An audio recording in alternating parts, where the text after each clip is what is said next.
Comment ne pas évoquer cette hypothèse qui paraît assez folle depuis 24 heures, assez incroyable. Plusieurs sources avancent que les Ukrainiens pourraient, Nivine Potros, lancer une contre-attaque depuis Bakhmout.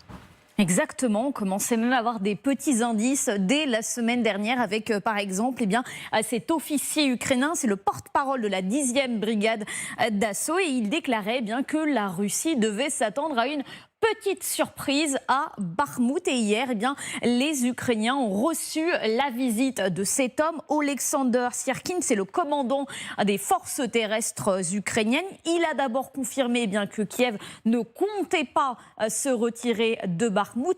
Bien au contraire, a-t-il précisé aux soldats qui continuent de s'y battre, puisque selon lui, ces hommes y mènent désormais des contre-attaques dans certaines parties de Bakhmout, forçant les Russes à abandonner leur position. Alors, quelles sont ces fameuses positions russes abandonnées? Alors, évidemment, Oleksandr Syrkin ne les détaille pas, mais d'après les informations de l'ISW, il se passe des choses en périphérie de Bakhmout, notamment au nord-ouest. Vous le voyez, ces deux petites zones bleues que vous voyez jusqu'ici, ce sont les lieux où les Ukrainiens sont actuellement en train de mener des petites contre-offensives.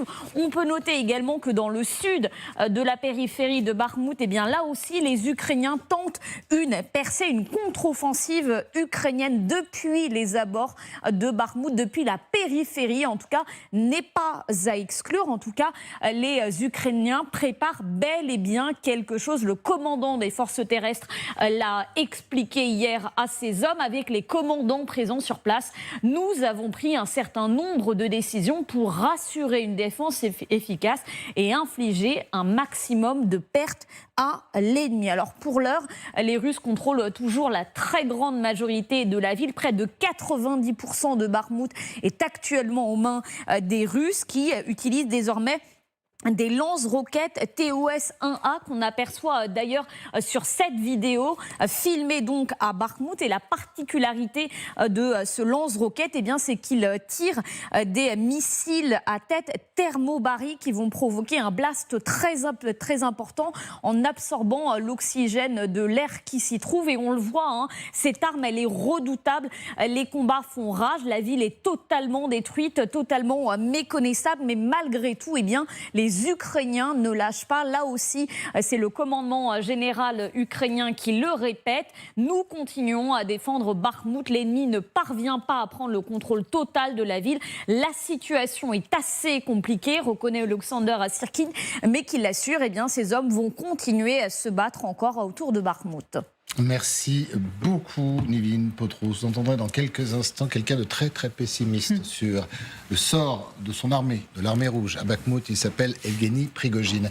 Mais avant, sur cette idée qui paraît folle, et si une partie de la reconquête passait par Bakhmout, et il n'y a pas que Bakhmout d'ailleurs, c'est Bakhmout, Avdiivka, là où les combats sont les plus durs en ce moment. Oui, alors c'est pas forcément là où les Ukrainiens ont le plus de possibilités de déboucher s'ils lancent une contre-offensive à cet endroit-là. Si on regarde la carte et les zones qui étaient en bleu sur la carte, ce à quoi ça ressemble, c'est plutôt des opérations de dégagement des axes logistiques qui permettent de ravitailler Bakhmout et qui permettraient aussi éventuellement d'évacuer Bakhmout. Il faut bien voir que si on est un petit peu logique, il est quand même assez surprenant d'annoncer médiatiquement qu'on va lancer une grande offensive et dire en plus où est-ce qu'on va la lancer. En revanche, si je me mets à la place du commandement ukrainien, si j'avais envie d'évacuer Bakhmout, j'annoncerais exactement ça. Je mènerais quelques opérations de dégagement et je retirerais tout ce que je peux retirer, tout en continuant d'attirer l'attention des Russes sur cet abcès de fixation. Pour aller davantage vers Zaporijia. Pour aller peut-être vers Zaporijia ou dans une autre région. Ce qui est certain, c'est que vu l'état du terrain et vu les dispositions de forces russes, ça semble quand même peu crédible que ce soit là que l'Ukraine ait envie d'attaquer. Elle aurait énormément de mal à déboucher ensuite, quand bien même elle parviendrait à reprendre une partie de la ville, probablement pas toute. Et pour le coup, c'est elle qui se retrouverait dans le fameux hachoir que les Ukrainiens ont estimé avoir imposé aux Russes ces derniers mois. Donc ça n'a pas pas beaucoup de sens en réalité. D'autant que s'il y avait une reprise de la ville, elle se ferait forcément par l'extérieur, parce que la dernière fois on en parlait ensemble, il reste quelques dizaines, quelques centaines d'hommes maximum à l'intérieur de Bakhmout.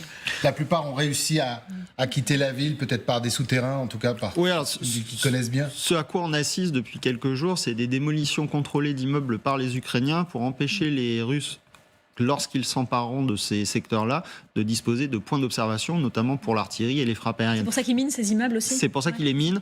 C'est pas cohérent avec l'idée de relancer une offensive sur Bakhmout. Après, depuis le début de cette bataille de Bakhmout, les Ukrainiens se sont accrochés à la ville, en ont fait un symbole, et donc il est logique aussi que d'un point de vue du discours, ils jouent cette carte-là jusqu'à la fin. Notamment à l'aube du 9 mai. Du côté russe. Et puis on le voit dans les. Si jamais Poutine, pour cette fête nationale, je vous le rappelle, la victoire de l'armée rouge sur l'Allemagne nazie, et si Poutine n'avait pas une victoire à se mettre sous la dent?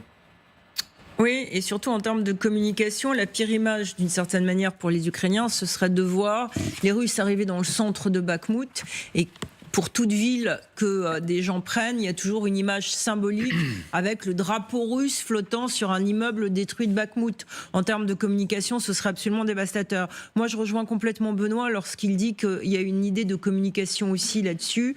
Les Ukrainiens ne cessent de nous montrer à quel point ils sont résistants, à quel point ils se battent courageusement et jusqu'au bout, ils ne veulent pas abandonner Bakhmout et jusqu'au bout, ils vont essayer encore et toujours de montrer que Bakhmout, eh bien, c'est l'Ukraine. Et c'est ça qui compte en ce moment lorsqu'on parle de la contre-offensive. Ils veulent, au moment où la contre-offensive va démarrer, montrer que jusqu'au bout, ils se battront pour Bakhmout et pour que le drapeau russe ne flotte pas sur Bakhmout.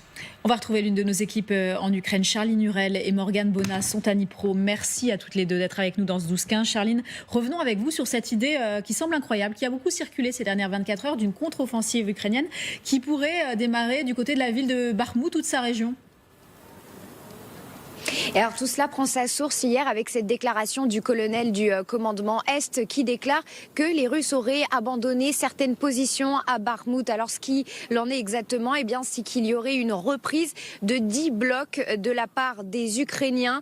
De là à dire que c'est une contre-offensive, eh bien, c'est vrai que ça paraît plutôt impossible en ce moment même. Parce qu'on sait aussi qu'à Bakhmout, ce sont essentiellement des unités qui fixent la défense. C'est-à-dire qu'il n'y a pas de projet d'attaque, du moins dans ces bataillons qui se battent sur Bakhmout. Alors en revanche, ce qui est intéressant, c'est cette communication. Pourquoi elle arrive maintenant?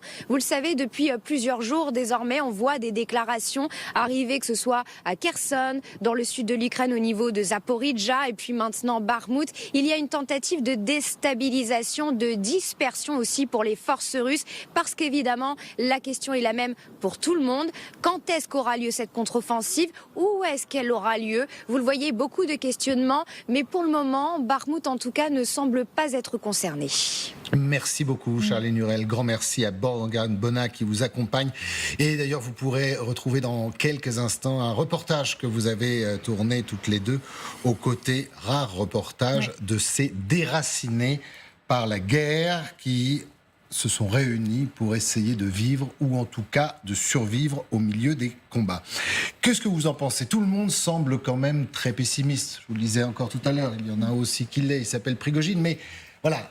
Est-ce que c'est une opération? Est-ce que ça participe à toutes ces opérations depuis, 4-5 jours qui visent à intoxiquer l'adversaire, toujours dans l'idée d'une éventuelle contre-attaque? Il y a au moins 2 points. Il y a effectivement une opération de déception, donc en bon français d'enfumage, faire croire des choses et puis s'appuyer aussi. Beaucoup plus clair, quand vous dites ça. C'est beaucoup plus clair, l'enfumage. Ouais. C'est pas la terminologie militaire en revanche, mais ça s'appuie aussi sur les déclarations de Prigojine. Donc on voit bien qu'à chaque fois les Ukrainiens jouent avec ce que disent les Russes et principalement ce personnage. Après, moi je rejoins totalement les propos de Benoît. On assiste en fait, les Ukrainiens essaient de desserrer légèrement le cône zone d'évacuation qui était passée de 6 km à moins de 5 ces derniers jours avec la progression des forces russes. Ils veulent à tout moment pouvoir effectuer un retrait dans de bonnes conditions pour le matériel qui reste encore, il y en a très peu, mais surtout pour les hommes, tout en essayant, comme le disait Laurence, de tenir jusqu'à après le 9 mai, ce qui pour eux serait une victoire, sachant que Bakhmout en termes de contre-offensive ne présente pas d'intérêt stratégique militairement, mais en revanche pouvoir évacuer ce qui reste comme hommes avec le moins de casse possible est pour eux extrêmement important. On lisait ce matin, je lisais une dépêche de l'AFP qui racontait comment juste dans cette région, juste en arrière du front, les soldats ukrainiens creusaient des tranchées pour ralentir les Russes sous le feu de l'artillerie russe, et au moment où ils tranchent, une cinquantaine de soldats, plusieurs obus s'abattent sur la tranchée en train d'être creusée. Miraculeusement, il n'y aurait pas eu d'hommes tués, mais voilà, c'est ça, ce genre d'image. C'est ce que veut éviter l'état-major ukrainien. Donc on desserre un petit peu l'étau pour être prêt à tout moment à sortir de la ville. Dans quelques instants, on vous emmènera justement dans cette réalité du côté des soldats ukrainiens à Bakhmout avec un reportage signé Justine Sago. Vous allez voir en tout cas qu'il y en a un, on en parlait, qui est très pessimiste sur cette situation du côté de Bakhmout et même sur le reste du front d'ailleurs. Il annonce même la date de la contre-offensive. Ce sera mi-mai selon lui. Evgeny Prigojine qui affirme ne plus pouvoir tenir cette ville. J'appelle Sergueï Shoïgu à demander une livraison de munitions immédiate. En cas de refus, j'estime nécessaire d'informer le commandement en chef de ce problème existant afin de prendre des décisions et pour discuter l'opportunité d'un déploiement supplémentaire des unités Wagner à Bakhmout. Compte tenu de la pénurie actuelle de munitions, je vous informe de la situation d'un manque en prenant en compte nos réserves. Nous comptons encore chaque matin des pertes injustifiées. Aujourd'hui, le moment est critique pour nous. Le 28 avril est-elle la date limite de la décision? Allons-nous attaquer Bakhmout ou pas? Sommes-nous ici pour ça? Nous sommes le groupe Wagner, nous sommes des patriotes et nous allons à Bakhmout pendant que nous avons encore des munitions. Mais il ne nous en reste pas pour des semaines, seulement pour quelques jours. Et donc si la pénurie n'est pas compensée, nous devrons probablement retirer une partie des unités de ce territoire pour ne pas s'enfuir comme de lâches rats ou ne pas rester derrière pour être tués. On pourrait aussi l'appeler la pleureuse. Changement. C'est incroyable. On est d'accord, hein? C'est totalement incroyable parce qu'il y a 15 jours, on était sur ces plateaux, ou 3 semaines, en train de regarder Et Prigojine. vous vous qui était souvenez dans aussi de Prigojine, on reverra peut-être l'image sur le toit d'immeuble de Bakhmout. Juste devant la mairie, oui. Juste devant la mairie, revendiquant la prise de la ville. C'était il y a un petit mois. Oui, moi je me souviens aussi dans les mines où il était avec ses carmes en train d'ouvrir du vin, c'était complètement incroyable. Et là, c'est vraiment comme vous le dites, la pleureuse. J'ai plus de munitions, il faut que vous m'en donniez, je vais pas tenir la ville. Alors on savait de manière sérieuse que les rapports entre Shoïgu, le ministre de la Défense, et Prigojine sont vraiment détestable, qu'il y a une rivalité entre une armée traditionnelle et puis cette armée d'anciens prisonniers, de conscrits, de mercenaires privés qui font des horreurs sur le terrain. Mais là, c'est quand même incroyable de voir Prigojine en position de faiblesse, d'une certaine manière, officiellement dire j'ai plus de munitions, je ne vais pas pouvoir tenir Bakhmout, alors que d'après les cartes qu'on vient d'analyser, 90% de Bakhmout serait aux mains des Russes. Donc oui, mais le distinguo est peut-être là. Oui, mais c'est incroyable. Aux mains des Russes, pas forcément aux mains de Wagner, parce qu'on sait que les Russes ont pris le pas sur les troupes de Wagner à Bakhmout, et il sait très bien que pour lui, déclarer la victoire, c'est râpé. C'est le Kremlin qui la déclarera quand la ville sera... Oui, c'est toujours cette histoire de rivalité qu'on a du mal à analyser à distance entre ce qui se passe au Kremlin et Prigojine. Et quelle est la véritable zone d'influence de Prigojine? Est-ce qu'un jour Prigojine veut diriger la Russie? C'est quoi son périmètre? Mais encore une fois, cette vidéo qu'on vient de voir est incroyable. Lovarine, il joue beaucoup puisque d'ailleurs le ministère russe de la Défense lui répond en disant voici la liste des armements qu'on vous a donnés, et il répond à nouveau là récemment ces dernières heures à ce ministère russe de la Défense en disant finalement j'ai ce qu'il faut, finalement je peux diriger une armée d'1 million d'hommes. Ce qui est assez spécifique de Prigojine, c'est jamais de sa faute. C'est toujours la faute des autres et accessoirement de l'administration russe. On a bien compris, la bureaucratie militaire. Voilà, que la cible est bien nommée, indépendamment de l'Occident. Sur d'autres théâtres d'opération, moi je pense à l'Afrique, il fait à peu près la même chose. C'est-à-dire que on est sur Wagner, des hommes sur le terrain très violents. Mais globalement, vous avez quelqu'un qui... Moi, je m'interroge, comme vous, en fait, sur ses velléités personnelles de narrative de pouvoir en disant... Quoi qu'on en dise, c'est un homme qui est apparu pendant ce conflit, qui est sorti finalement de nulle part. Il n'y a pas une journée où Wagner, d'un coup, Prigojine par là, n'apparaît pas dans ce conflit. Et Ça, tu le fais quand la question est de se dire comment il va... on va dire, rentabiliser cette projection médiatique que peut-être nous, on sert aussi indirectement en le présentant comme terroriste par ailleurs. Je rappelle que Wagner et Prigojine font partie des terroristes par l'Union européenne maintenant, les États-Unis depuis un moment.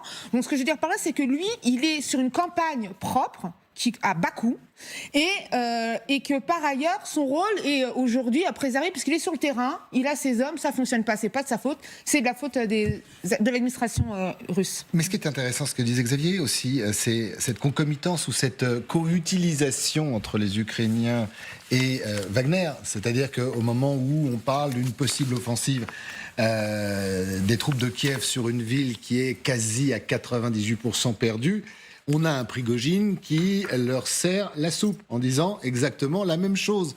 Même c'est tellement difficile, ils sont tellement bons que je vais partir, je vais rentrer chez moi. Oui, c'est comme s'il leur disait. Il prépare un peu le terrain aussi d'ailleurs. Restez investir en Afrique. Et continuez de vous concentrer sur Bakhmout finalement. Je pense qu'on est dans une phase où, comme en dehors des progressions à Bakhmout, il y a peu d'événements spectaculaires qui se passent sur le terrain, hormis les frappes aériennes de ces dernières nuits. Tout le monde a intérêt à brouiller les cartes. Prigojine comme les Ukrainiens. Et effectivement, comme le disait très justement Xavier, chacun se joue un petit peu à ce jeu de réponse par poste interposé, qui sur Telegram, qui par communiqué. Il y a une guerre des communiqués. Maintenant, la réalité du terrain, c'est que les Russes progressent à Bakhmout, peu, lentement, mais ils progressent, que la contre-offensive ukrainienne, pour le moment, elle n'arrive pas, et que malgré ce qu'en dit Prigojine, mais ce n'est pas la première fois, il avait déjà fait le coup de manquer de munitions, Wagner continue de tenir sur place, et le ministère de la Défense russe lui a rappelé qu'il fallait qu'en gros il se calme un petit peu. Effectivement, il y a pas de, je dirais qu'il y a une guerre de déclaration, mais ça ne change pas la situation sur le terrain. On va, suite à ce que vous dites, je vous laisse la parole dans un instant, justement dans quelques instants, découvrir la réalité du côté ukrainien à Bakhmout, et vous allez voir, comme vous l'avez bien dit, c'est pas si rose que ça. Laurence. Non, très rapidement. Je retiens quand même de Bakhmout que ça devait être fini en un mois et que ça fait 8 mois que ça dure. Et d'une certaine manière, Prigojine, au bout de 8 mois, il dit « donnez-moi des munitions », etc. Il y a quand même un échec de Prigojine sur Bakhmout de ne pas avoir pris cette ville aussi rapidement que le Kremlin ne le souhaitait. Je suis d'accord avec vous, mais ça a aussi masqué l'échec des troupes régulières, de l'armée russe, qui a, dans un premier temps, largement abandonné. Ils sont autour de Bakhmout sur 2 ailes. Ils sont au nord et au sud, les barrages. Mais que depuis quelques semaines, très peu de semaines. Mais sans mauvais jeu de mots, en fait, on a quand même la sensation que Prigojine joue ses dernières cartouches en les réclamant ardemment auprès de Shoigu. Et en disant à tonton Poutine, c'est pas moi, c'est lui. Si on n'a pas réussi à prendre Bakhmout pour le 9 mai, la date symbolique qu'on imagine, parce qu'elle est peut-être un peu fantasmée aussi, c'est pas de ma faute, c'est celle de Shoigu. Et dans la contre-offensive, on voit mal le rôle que pourrait jouer ukrainienne, que pourrait jouer Prigojine. En tout cas, il n'y aurait aucun intérêt parce qu'il va encore se faire tuer des hommes dont il a besoin en Afrique et il n'a pas la puissance de frappe nécessaire et surtout il occupe loin de là pas du tout le front contrairement à l'armée régulière russe. Donc il aurait un rôle extrêmement minime et certainement pas aussi spectaculaire que celui qu'on lui a attribué, nous tous confondus, les médias, depuis 8 mois à Bakhmout. À part que sur Bakhmout, il y a quand même un enjeu économique avec toutes les mines autour, les mines de sel, et que ça, Wagner revendique les avoir. Et c'est quand même important, parce qu'il y a aussi une donnée économique dans cette partie de l'Ukraine. À mon avis, il est plus intéressé par l'or du Soudan que par le sel de Bakhmout. Les deux. Je pense que la multinationale Wagner est intéressée par tout ce qui a un prix sur notre planète. On verra qui possédera. Je vous le disais, on va retrouver le front près de Bakhmout, justement, où les Ukrainiens préparent leur contre-offensive. Vous allez voir d'ailleurs qu'auprès de certains d'entre eux, les images sont rares, les témoignages aussi, notamment des tankistes, l'humeur est plutôt mitigée. Certains doutent en effet des effectifs, du manque d'équipement, du matériel, même malgré la promesse réitérée la semaine dernière des Américains de livrer quelques 250 chars. Un reportage signé Justine Sago. Dans ce bois à 15 km de Bakhmout, ces soldats ukrainiens sont en alerte et préparent leurs chars d'assaut. Il faut nettoyer un à un et minutieusement les canons des tanks. Tout doit fonctionner lorsque Kiev les lancera dans la grande contre-offensive dans l'est de l'Ukraine. Nous sommes prêts pour cela. Nous devons aller de l'avant parce que c'est la seule chance que nous avons de pouvoir rentrer à la maison plus tôt. Seulement en remportant notre victoire. Alors on attend. Bien sûr, nous l'attendons. Ensuite, la guerre sera probablement terminée. Nous ferons tout pour qu'elle réussisse et que nous atteignions la frontière de 1991. La plupart ici a combattu à Bakhmout. Ils attendent de savoir dans quelle zone spécifique ils seront envoyés, car ils le savent, dans ce terrain vallonné autour de la ville, les tanks peuvent être contre-productifs. C'est un paysage très difficile. Quand nous prenions la région de Kherson, nous pouvions tirer normalement. Et ici, nous avons des bosses et des fossés et de très courtes distances à parcourir, 200, 300 mètres. Donc ça n'a aucun sens. Ils peuvent nous voir. Et la visibilité est un peu mauvaise dans nos tanks. Certains sont pessimistes et doutent que la contre-offensive soit décisive dans l'issue du conflit. Je pense que cela ne va pas changer les choses aussi vite que tout le monde le veut. Pour une contre-offensive, il faut beaucoup de personnes, beaucoup d'équipements. Ce ne sera pas facile. Une offensive très attendue dans le camp ukrainien, alors que les Russes contrôlent désormais la quasi-totalité de Bakhmout. Ça, c'est la réalité du terrain dont vous parliez tout à l'heure. C'est la réalité d'une partie du terrain. Ça a été dit dans le reportage, c'est des chars T-72, donc c'est des chars ex-soviétiques. C'est pas du tout les brigades qui ont été formées par l'OTAN et qui ne sont pas manifestement dans le secteur de Bakhmout. Donc là, c'est toujours très difficile d'inférer une situation stratégique sur la base de témoignages de militaires du rang ou subalternes qui voient parce que c'est pas forcément là où ça va se passer là. Voilà, et puis ils n'ont pas forcément l'information, enfin ils sont pas dans la tête de leur chef d'état-major. Donc si vous voulez que les combats aient été durs sur Bakhmout, oui c'est une évidence, tout le monde le sait.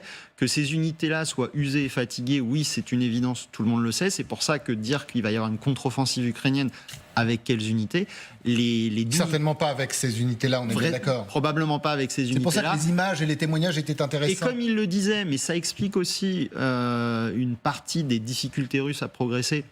Et ça questionne aussi peut-être la logique des Russes à progresser dans ce secteur-là. On est sur un terrain vallonné, très compartimenté, où en fait on se bat de colline en colline, de ligne d'arbre en ligne d'arbre. Donc c'est pas du tout favorable à une offensive qui, dans l'intérêt politique ukrainien, se doit forcément d'obtenir un objectif politique important, soit pour rouvrir des négociations, ou en tout cas au moins pour confirmer le soutien occidental dans la durée, puisque aujourd'hui c'est ça l'enjeu majeur pour Kiev.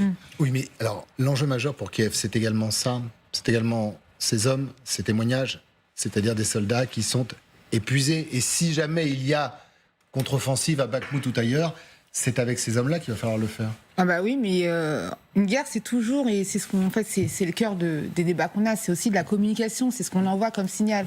Donc si vous épuisez des hommes dont vous aurez besoin plus tard, j'ai du mal à comprendre en fait, je vais pas dire la logique, mais en tout cas la pérennité en fait de cette stratégie.